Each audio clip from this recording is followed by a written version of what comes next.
Wars podcast. I am Max. I am Rich. And on this podcast, we will be focusing on the Weird War Tales comic book series published by DC Comics from 1971 to 1983. On this episode, if I've got it right, we'll be taking a look at Weird War Tales number 34.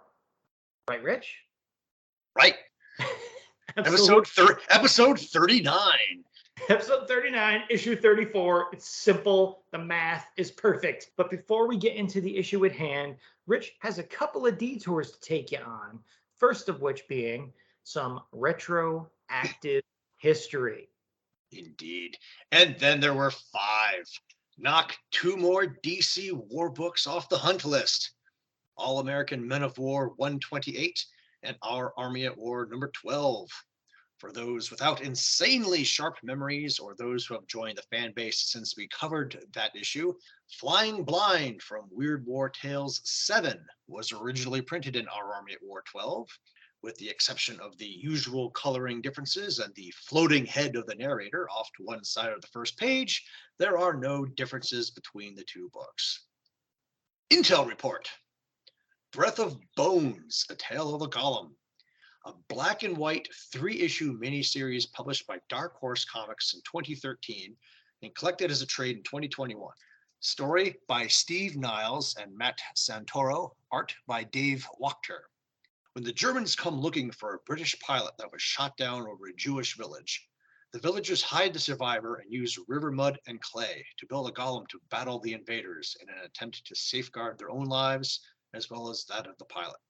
Dave Wachter's art is incredible. That was a great pickup. Go find it, people.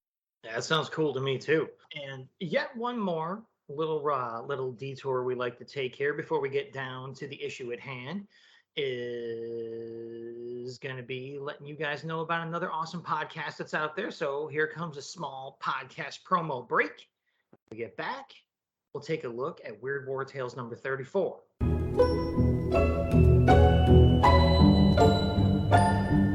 Do you like comics? The 1960s? How about middle-aged gay couples gossiping about their neighbors? Then you'll love Checkered Past.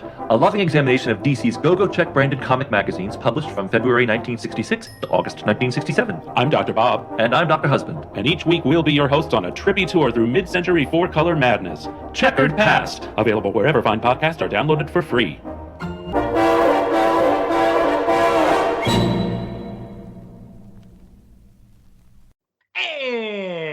Back. So, as I said before the break, we're going to take a look at Weird War Tales number 34, and Rich is going to hit you with that cover detail. Luis Dominguez keeps his streak of cover art alive. The mystery and madness of Weird War Tales is still the very best 25 cents. The red title rests on a yellow sky, presenting a sharp look. A kneeling American GI tries to ram a bayoneted rifle into a Japanese soldier that's lying on his back in jungle grass. The Japanese soldier is screaming, one hand clutching the end of the American's rifle, the other cocked back with a knife. The GI is looking up in shock as a massive stone head and hands erupt from the jungled mountainside to his left. Cover date, February 1975. Date of release, November 21st, 1974. Killjoy. The rifle looks like a Garand, but the bayonet looks Japanese. If the hook wasn't on the end of the bayonet, I would have missed it. Comments and commendations. The vertical shading on the giant's head and hands adds to the impression of him bursting out of the ground.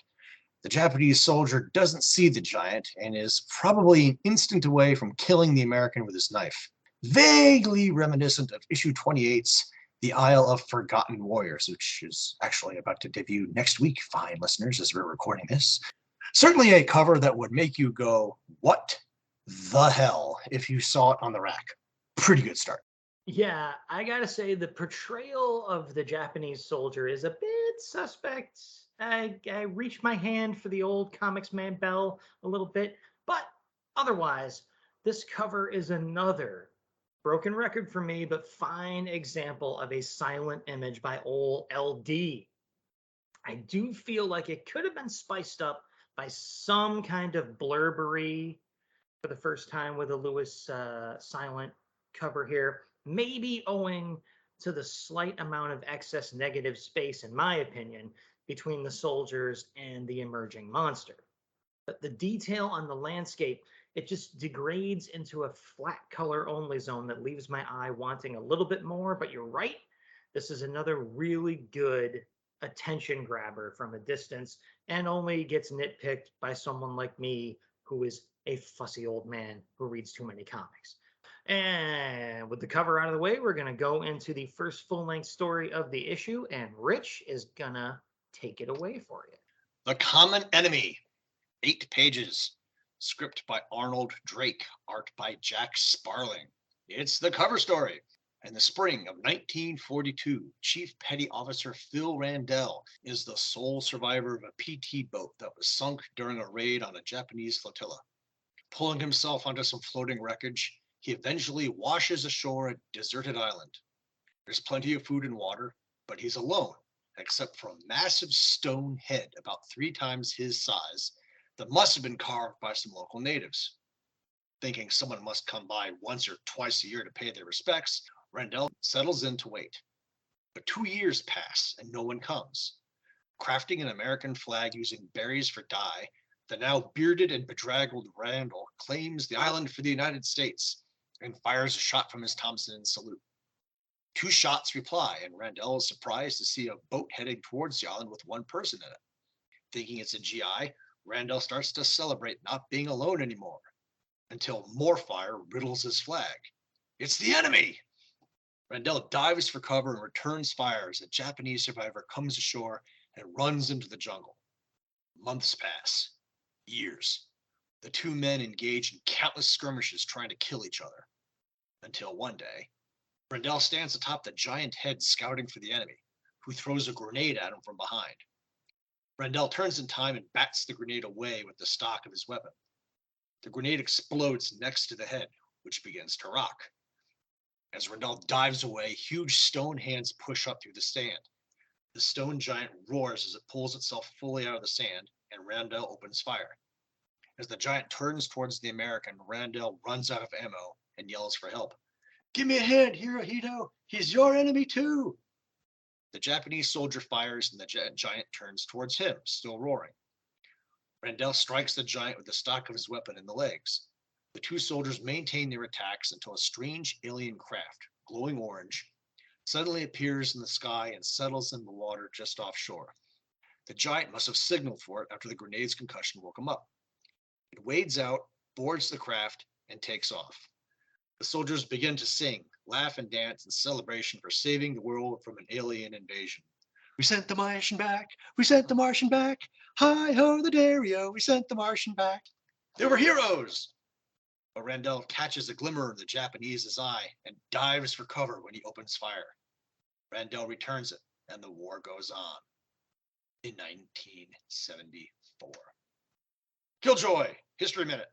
Man, these guys are really bad shots. We're talking Stormtrooper stock. If they've been trying to kill each other unsuccessfully for 29 years. I mean, look at the last panel on page 8. I mean, come on.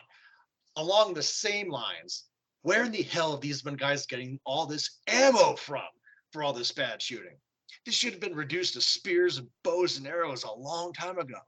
And the automatic weapon sound effect of burp coming from the Japanese soldier's bolt action rifle with a magazine under it made me grind my teeth a little bit. Plot holes galore.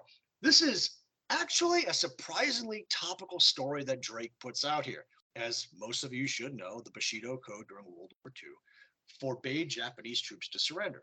This led to the infamous banzai charges or killing themselves with hand grenades. Sometimes the troops would simply disappear into the jungle rather than give up as the island they occupied fell. Most of the Japanese died or surrendered in the immediate aftermath of the war, but there were some extreme exceptions. In 1972, 2 fishermen on Guam captured Soichi Yokoi, the last holdout on the island, after 27 years in hiding. Hiro Onada ignored leaflet drops declaring the war was over and continued to fight a guerrilla war on the Philippine island of Lubang with a handful of other holdouts until the others were killed. It wasn't until Hiro's commanding officer went to the island and formally relieved him of duty that he surrendered, on March 9th, 1974, 29 years after the end of the war. But the last of the last was Toru Nakamura of the Indonesian island of Morotai. Suspecting there was a holdout on the island, searchers waved the Japanese flag and sang the national anthem to get him to show himself. It worked, and the war ended for Toru on December 18th, 1974, almost a month after this comic issue was released, and over 30 years after Morotai fell to the Allies. In 1965, the TV show Gilligan's Island went there as well in season 1's episode, So Sorry, My Island Now, when a Japanese sailor that doesn't know the war had ended runs afoul of the castaways. There are clips of that online, and yeah, that episode is painful to watch now. Thick eyeglasses, bad accent, yikes. Yeah, where the cover stops short with ringing the old comics man bell. Gilligan's right there, just both hands ringing that as hard as he can. So, don't worry, people, somebody got it. So, CNC for this story, I'll start it off. I like this one, even if there should have been an explanation for why these two castaways upon this desert isle were going at it for 29 years, as you alluded to. There was just no reason to link the time of their ongoing feud to the year that the comic book was published. It just seems like they were doing that on purpose artificially. And that's what really stretches the story beyond any possible belief if you're thinking about it. They could have just been vague about the whole thing, and the story would have worked just fine. Better even. I think the alien stone creature was just trying to enjoy like a remote spa treatment on his vacation time. A million years or so. You know how long these people have for paid time off. And he just seems vaguely annoyed as he nakedly staggers out to his ship. I love it. It's like, well, we're going to get a bad Galactic TripAdvisor review right there, humans. The art is great all the way through. I'll call out page 3, panel 5, page 4, panel 3, each showing our castaways fleeing into the foreground and also showing that Jack Sparling is not afraid to draw bare human feet, including individual toes in a comic book. So insert a joke about a certain 90s era doofus here. I had fun with this one, even though it's riddled with holes, like Rich said.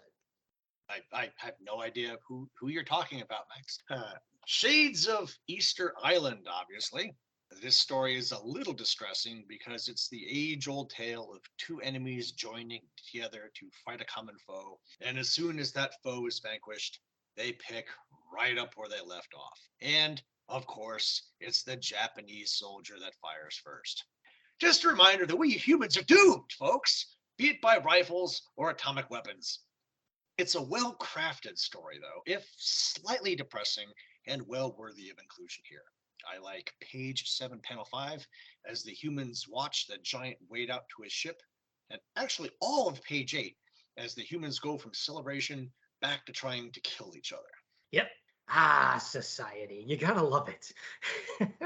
Yeah, that off to a fun start. So I'll go ahead and take the second story in the issue and see if the fun continues. This one is called The Flying Coffins. It's 8 pages long. Script is by our old buddy Bob Conager, and art is by someone who's new to me, at least with my terrible memory, Ruben Yandok. Synopsis goes a little something like this. Frenchman Guy Genet, or Guy Genet, depending on which way I want to mispronounce it, with 15 kills, and German Franz Kleber with 19 kills, take off from their respective airfields in 1916 to engage in a predetermined duel over Amiens? Either way, I'm real bad at the French pronunciations, or I think that's French. Rich will tell you when I stop talking. It is, folks. Maybe I should have done this one for. That's fine. It's a hot mess, and I'm involved, so it's consistent with the previous episodes of the series. So each pilot is driven with a homicidal drive to kill the other. But fate intervenes. German anti-aircraft fire scores a direct hit on Genet's plane as he spirals towards no man's land. He vows he can't die without taking Kleber with him. Genet is killed on impact. Likewise, Kleber's engine cuts out and he is forced to make a dead stick landing in no man's land. Trapped in his cockpit, he watches helplessly as Allied artillery bursts walk toward him, and also vows not to die without taking Guinea to hell with him. Isn't that nice? Kleber is killed by a direct hit. That night, two German infantrymen sneak into no man's land and bury the two pilots in a common grave. But ghostly figures soon claw their way out and man their equally ghostly ships, determined to continue their eternal duel.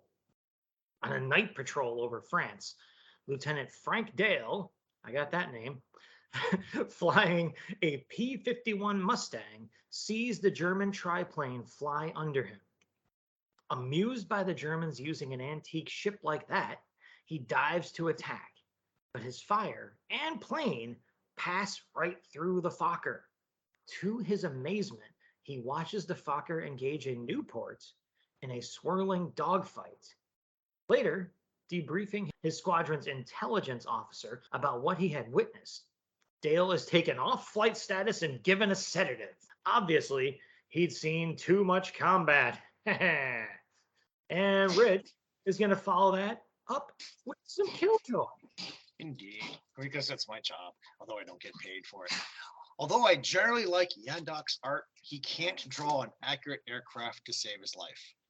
Again, I've had this bitch in the past with other artists. The Newports, Fokkers, and Mustangs are ID'd in the story. We'll use page 1, panel 2 as an example. Not a DR1. Bring back George Evans! Oh, wait. Spoiler alert. They soon will. Comments and commendations. Page 2, panel 3 is probably my favorite of the story, as Death sits on a cloud in flying gear as the two protagonists approach each other. Read the panel right here. The two pilots are so eager to kill each other that it would be a shame not to grant them their burning desire, but not quite as they expect. Cool panel. You'll love it when you see it. Likewise, page 6, panels 3, 4, and 5, as the two dead pilots return to their aircraft under a full moon and wispy clouds are likewise captivating. The second straight story of never-ending war. Conager, as usually, nailed it. Pretty much agreed. I mean, of course, none of that killjoy stuff confronted me none. So I enjoyed pretty much every page of this story. I say pretty much because the twist on the last page had no real impact or really point to it. Some guys saw the ghosts and who is he? Why do we care? Whatever. The rest of the tale was great though. Art, writing, and lettering included. The sound effects work in these pages is fantastic. And just check out page 4, panel 3 with the sound of Kleber's engine cutting out. Sug, sug, pop, pop, crag, crag, crag. For a much more silent highlight, I'll call out the entire first page. Just beautiful work. So 2 hits in a row, people. We're on our way to a hat trick of an issue. Let's see if that happens with the third full-length story, and Rich is back up to bat. To his rescue came a maiden. 4 pages, script by George Cashdan, art by another newbie, Ricardo Viamonte. SS Colonel Werner von Hoffmann is fleeing from the Americans and hides in Koenig Castle. Although long deserted, the castle still has a caretaker, Willie, the last of a long line. Von Hoffmann pushes Willie down as American fire rips through the window. When Willie confirms von Hoffmann's suspicion that he knows every nook and cranny of the castle, the SS officer demands the caretaker help him escape from the Americans. Perhaps, if successful, Willie will even be honored as a hero of the Third Reich. Willie reluctantly agrees. As Willie leads von Hoffmann through the castle's corridors, the shadows of pursuing Americans follow. Finally, Willie stops in front of a door and tells the colonel that once he passes through it, the Americans would bother him no more. This pleases von Hoffmann, but he worries that Willie will betray him to the approaching enemy. He pulls out his Luger and kills the caretaker. "Farewell, hero of the Third Reich," he exclaims. Opening the heavy door, he steps through. It slams shut behind von Hoffmann, and there's a scream. Shortly afterwards, a squad of GIs stream into the chamber. They discover Willie's body, still warm, but there's no sign of von Hoffman. They lament that the German has escaped and leave. But not long afterwards, the metal door slowly creaks open, and von Hoffman's limp body pitches to the floor, riddled from head to toe with gaping, gushing holes. He was a victim of one of man's oldest torture devices, the Iron Maiden.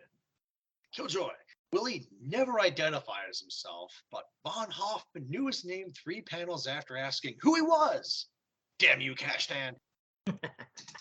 And I should say at the time of this recording, I'm going to be going to see Iron Maiden in concert in a couple of weeks. So, hell yeah. About the story for comments and commendations, focusing on the comic at hand, if I must, I'll say this story was cliched as hell, but so well executed that I didn't mind much. The art was excellent, and I'll call out the very dynamic splash page, which gave me old school movie poster vibes. And the fact that our non-helmeted host is actually drawn with those fault lines at the top of the skull where like the plates come together. Every skeleton seen from that angle in this story has them rendered that way too. So that was a really cool touch to see. I did enjoy that Willie apparently just planned on killing the colonel in the first place. So that added at least a soupçon, a little French there, of originality to the proceeding. So I'm happy. 3 stories in a row. Who knew? The shortest tale in the book and the most predictable. You knew von Hoffman was going to betray Willie by the halfway point. But Viamonte draws masterful scenes of horror, angles, shadows, etc. Page 3, panel 4, as a red-faced von Hoffman kills Willie, and page 4, panel 1. Skeletons in the foreground still chained to the walls as shadowed GIs descend a staircase and shine a flashlight on Willie's body. This is classic stuff. We'll be seeing him again. All right. 3 stories over.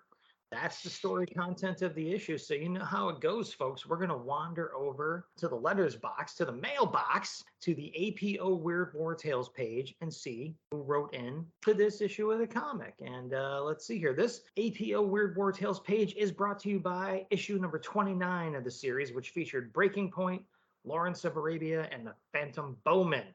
So Rich is going to hit you with his spotlight letter first. Frank Winkowski from Portland, Oregon draws my ire.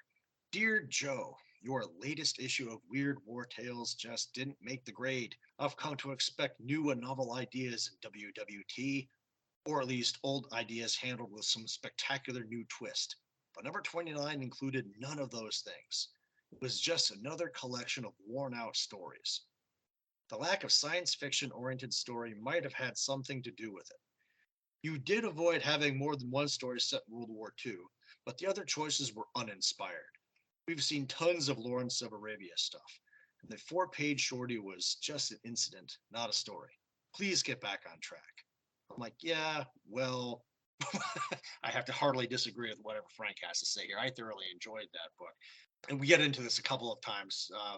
You see that certain issues of Weird War Tales will just incorporate stories that have to do with whatever the cultural zeitgeist at that particular moment in time is. Captain Storm, PT boat skipper. There's a huge cultural thing about that back in the 60s, which I'm actually going to talk about next episode, spoiler alert, with JFK and McHale's Navy and PT 109 and everything else like that. Lawrence of Arabia was a thing. Planet of the Apes and various sundry knockoffs was a thing. You can't get away from certain things. Sorry, nothing has changed. So I thought 29 was a solid issue. Gotta disagree with little Frankie Frank here. Facts. Yeah, Frank is from Portland, Oregon, so he's just a, joyless hipster. Nothing's cool enough for Frank. Okay, fine. I've probably never heard of the stuff you like. I get it. But, on a slightly more positive side, I'll take a look at the letter at the top of the page, which is from Richard McKenzie from Montreal.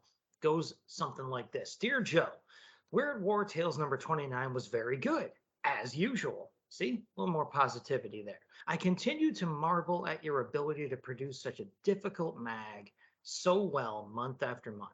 To the issue at hand. Although the Phantom Bowman of Creasy was cliche with a very predictable ending, it was held together by the fine Jerry Teleoc art. Right on. The Hunted was well scripted, but it was Alfredo Alcala's art that really made the story go. Agreed, although I like the story fine in that one. Finally, Breaking Point was a masterpiece. It is definitely the best story I've seen in your mag for many a month. Jack Olek and Ernie Chua make an outstanding team, and they really did their finest work this time. As you've noticed, I've been very complimentary about your art this issue, but this brings me to ask about the future, since Tony DeZuniga has left your pages, and both he and Alcala have been showing up in Marvel mags. Richard McKenzie, Montreal, Canada. Our editor responds to say it's quite true that the two artists you mentioned are now not a part of the Weird War crew, but that will not hurt the artistic quality of the magazine. We work with a number of great talents, and we're always adding new names to the roster. You've recently seen the first work of Frank Reyes in WWT, and there are more like him coming up. So I just thought that was pretty cool that we had a letter that addresses the fate of certain artists leaving the book and who's sticking around and who's not. We were just talking about that the episode previous, I think. Very cool to see that kind of communication going on, like confirming who's off and who's coming on to the book and stuff like that. You got to like an actual good communicative, what did Joe Kubert say? Well constructed, well thought out letter. So that was nice, even though we had Frank Winkowski who can't be pleased, but hey, comic book fandom. That's the mailbox, that's the mail call, that's the APO Weird War Tales page out of the way. And we're going to roll on to our spotlighted ads for the issue, and I'll kick it off because I have the less impressive one. We'll get that one out of the way first. My ad is just one of these little things, and you know, a block of like, hey, order these stupid gimmicks. And I thought one of them was kind of funny.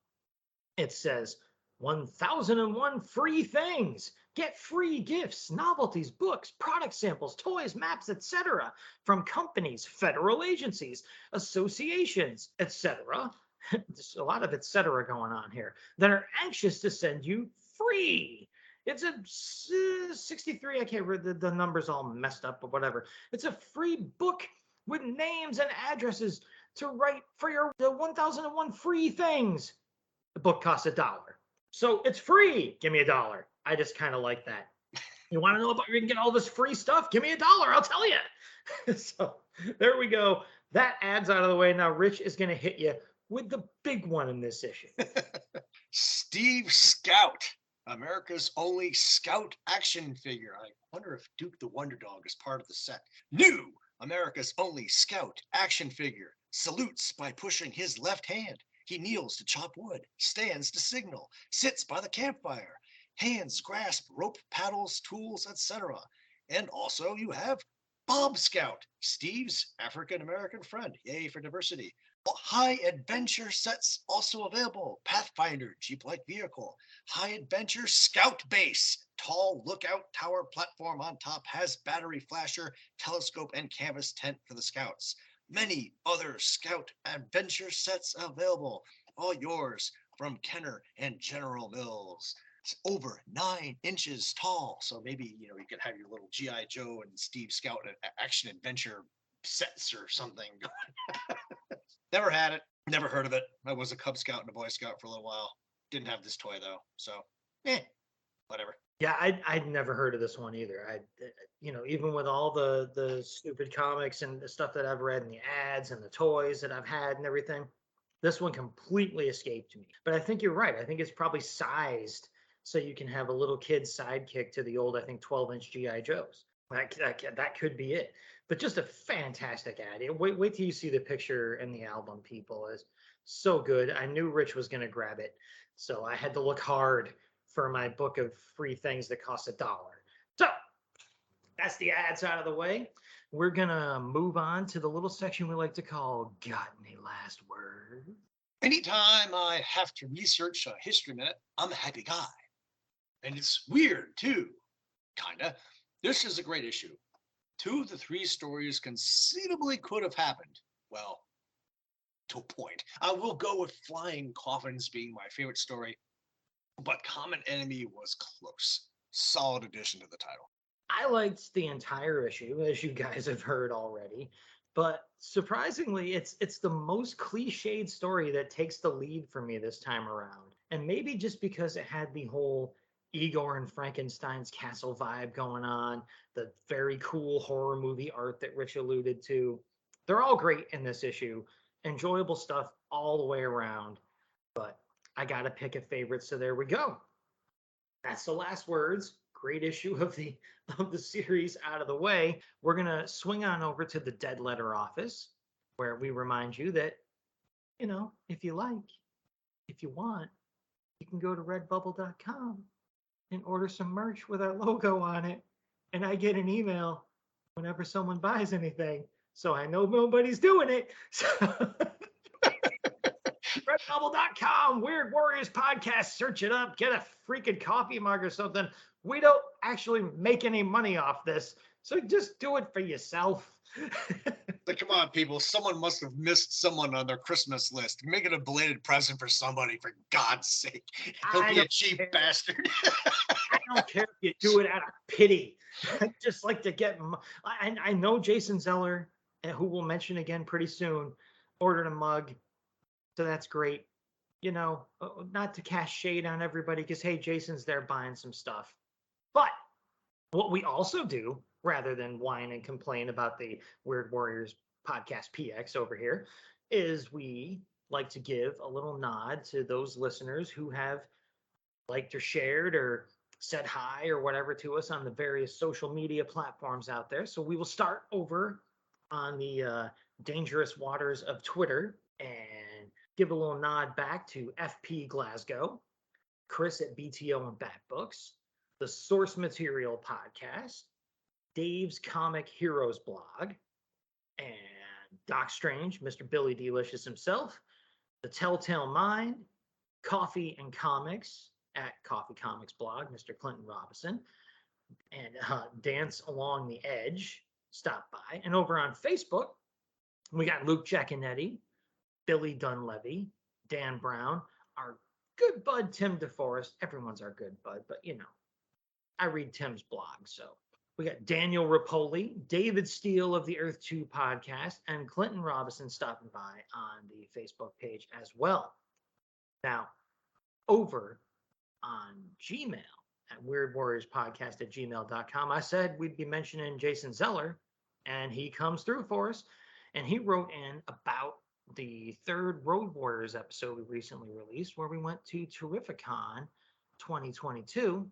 And since we just have the one email here, I'll read it out for you. Jason says, Road Warriors, it's so cool to hear about your Terrificon experience. I have not been to a Comic-Con in several years. Just wanted to say it's great to hear, Rich, that you were down to 7 comics to complete your War Comics collection. Max, I can't believe you actually mentioned one of the Mayfair Games books. Aha! That is so awesome to hear. I never played the games, but always wanted the books for the history side of it. The Atlas of the DC Universe is on my list to get one day. I have the 2 Legion source books, Legion of Superheroes people, and the later $29.95 Legion source book. Again, for my Legion nerds out there, that's a 5 years later Legion source book for the game, and the World at War source book. And that's our Golden Age JSA World War II source book for the game. All great stuff. Jason goes on to say, but I want to get more of them for their reference material. Just curious if you ever read these books, or if you heard of the Mayfair Games Chessmen series, a series of 4 books featuring the Legion of Superheroes. Yes to all of those questions from me, Jason. They were all chess-themed in name. Pawns of Time, Knight to Planet, Mad Rook's Gambit, King for All Times. That's what we call adventure modules, people, where you actually play the game and make someone crunch all the numbers to see who wins the fights. Good stuff. It's fun. Be a nerd. Be like us. So Jason goes on to say, when it comes to the Legion of Superheroes comics, and I love it. I love getting to talk about the Legion this much on a Weird War Tales podcast. I am the same way, Max. I have collected them in every way they are available. I have the original 13-volume Legion archives.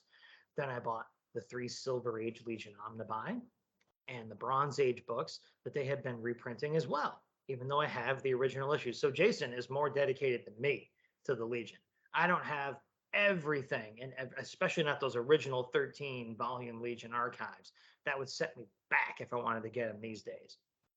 Jason says, thank goodness you guys did not get crop dusted this time. Take care, Jason. So there we go. So are we. Yeah, exactly. So are we. I can't say I missed it. Although maybe they missed us. Yeah. Somebody got crop dusted. It's a Comic-Con. Somebody somewhere got crop dusted. Can be certain of that. And there we go, people. That is a wrap for the episode. So you know what happens next. Rich isn't going to leave you, hanging. He's going to give you a little teaser for what's coming up next. It's time for another special mission, but a different kind of special mission.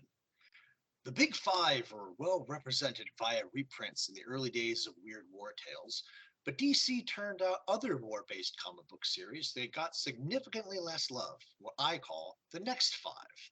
So tune in as you get that New Year's bash ready as we explore selected stories from All Out War, Blitzkrieg, Men of War, and Captain Storm. Right on. Yeah, that's right, Checkered Past. That's right, Checkered Chums of the Checkered Past. You're not going to be the only podcast out there talking about Captain Storm. We're coming. So. Oh, by the way, before you ask, yes, it is a go check issue. So. We're invading your territory. What you gonna do about it? What you gonna do when the Weird War podcast comes for you? Want a piece of this? So, with that challenge issued and me retreating to a safe spot as quickly as I can, because I'm a coward, I have been Max. I have been Rich. This has been the Weird Warriors podcast. We have been the Batlin Bros. We are the Weird Warriors. We are all kinds of other things that I don't want to hear you say when I'm not around. And we promise to make war No more.